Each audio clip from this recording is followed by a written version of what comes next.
Okay, playing in 12/8. What on earth does that mean? Well, what that means for us is that now each bar has 12 eighth notes in it. Okay, previously we had 8 eighth notes in a bar and it was all nice and even. 1 and 2 and 3 and 4 and, or 1, 2, 3, 4, 5, 6, 7, 8 even pieces. Okay, 8 eighth notes. Now there's 12 of those in a bar, but we don't count 1, 2, 3, 4, 5, 6, 7, 8, 9, 10, 11, 12. Okay, because we'd never get off the ground doing that. Instead, what happens is we break that 12 up into 4 groups of 3. So in 12/8, we still feel a pulse of 4. We still feel 1, 2, 3, 4. But now, instead of having 2 potential strums on each beat, 1 and 2 and 3 and 4 and, we've now got 3 on each beat. 1, 2, 3, 2, 2, 3, 3, 2, 3, 4, 2, 3, 1, 2, 3, 4. So still feeling 4. We've just now got 3 strums per beat. To start with 12/8, I would suggest doing these all as downstrokes. Okay, so that might be welcome, doing that all as downstrokes. It actually works out a little bit better this way to start with, because it means you're always keeping a downstroke on the pulse. The trouble with playing groups of 3s like this is you can get a bit twisted about and you can lose your nice downstroke on the beat, keeping you tied into that pulse. If you did down and ups, you'd have this, you'd have down, up, down on the first beat, and then up, down, up on the second beat.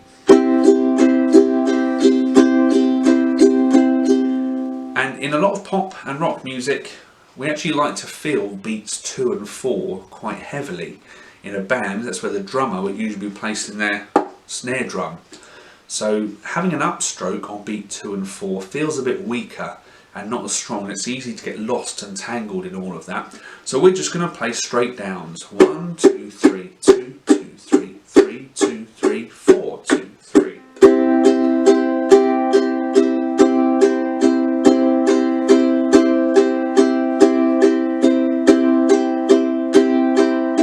Okay. To help you tie into that pulse, you can give the downstroke that falls on the beat a little bit more oomph, if you like. So 1, 2, 3.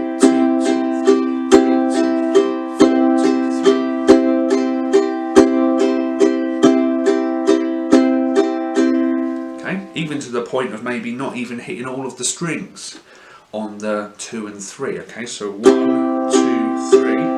There, I'm probably only hitting 2 or 3 strings. Gives me a nice strong accent on the beat. Now this is a fairly common time signature, this one. You'll find it in quite a few classic songs. I've given you a chunk of Unchained Melody to play with that has this rhythm.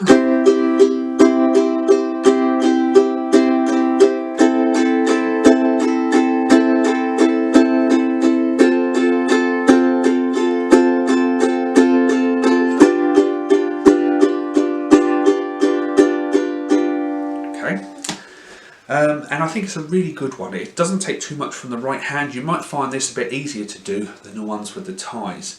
But getting used to these groups of 3, sometimes called triplets, I think is really worthwhile, and it might help in understanding swing time or shuffle time when that comes along. Okay, so have some fun with 12/8 time and Unchained Melody. Thanks.